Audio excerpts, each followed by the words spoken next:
Are you walking every day and still not losing the weight you want to lose? If you follow these 3 things, I promise you will transform your body in the next 12 weeks. But first, let's lay some ground rules. You have to be in a calorie deficit in order to lose body fat. Period, end of story. Any fad diet you see, anything you've seen on Instagram, YouTube, whatever the special diet is, doesn't matter. People are burning more calories than they're consuming. That's how they lose the weight. The good news for you, you're already doing half the equation, and that is movement in order to burn the calories. But with these 3 minor tweaks, you will get that weight loss you want. Number 1, you need to start tracking your calories. I know, tracking calories sucks, but this is temporary, and this is why tracking helps so much. I want you to download the Lucid app. It's so much better than MyFitnessPal. It's very intuitive. It makes tracking so much easier. Now, I'm totally pimping out the paid version. It's like $49 for the entire year. It might even be the life subscription. I'm not sure. Just pay for it. I want you to lose this weight. This is your GPS to actually get the weight off your body. You're gonna put in your goal weight, when you wanna achieve it by, and it'll automatically calculate the calories you need to eat.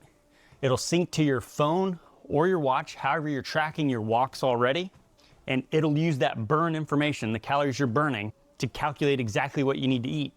And there you have your map. There's no more guessing. You just have to stay within your calorie allotment for the day. And I know that's easier said than done. Well, duh, Donnie. But here's what the tracking is gonna do.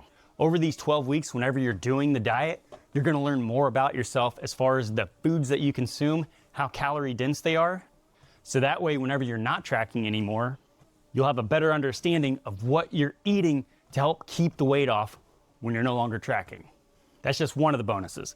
The next bonus is you're actually gonna start tracking your steps now. While going for a walk, 30 minutes, an hour long, however long you walk is great, you need to start to standardize it. You need to measure it. That's the only way you're gonna get consistent weight loss over these 12 weeks. And the reason tracking your steps is so critical versus just going for the timed walks is that it's a more consistent measurement.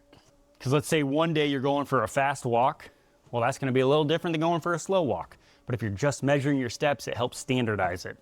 That way, when you're weighing yourself and you're like, oh my gosh, I lost a pound this week. Or worse, you're like, oh my gosh, I gained a pound this week. Well, now you can look at your 2 variables, the food that you're eating and the movement that you're doing. And you're like, oh, I gained weight because I ate more this week. I can see it in the Lucid app. Or I gained weight, even though I ate the same amount, I was just walking less all week. This way you're taking the guesswork out of weight loss.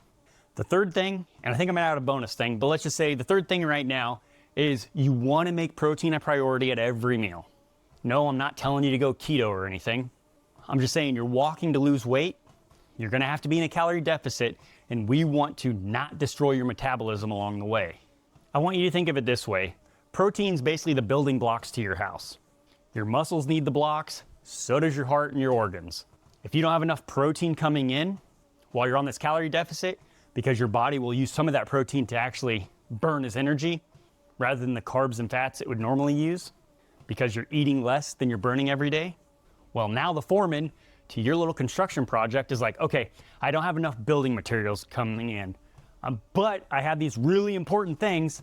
Let's take building blocks from the muscles that we don't need and give it to the vital organs. And this is how metabolisms are destroyed while on diets. And we're trying to mitigate this. So while you're on this temporary 12-week plan, you need to be aiming for 0.8 to 1 gram of protein per pound of goal weight. So if your goal is to weigh 150 pounds, you should be shooting for 150 grams of protein at the high end. You can start at the 0.8 and go up from there. Okay, the fourth one, this is just a bonus I decided to add in. Do some sort of strength training. It doesn't matter. It could be just body weight only, some push-ups, some squats. You need to send signals to your muscles to say, hey, stay here. I'm currently in a calorie deficit. To get sexy, I'm not wandering around the desert somewhere starving to death. I want you to keep my muscles intact. That's just adding another buffer to your metabolism. So if you do those things, you're gonna lose weight, I promise. If you need a strength training program, you can grab it in the show notes below. Otherwise, YouTube thinks you're gonna like this video right here. See you guys in the next video.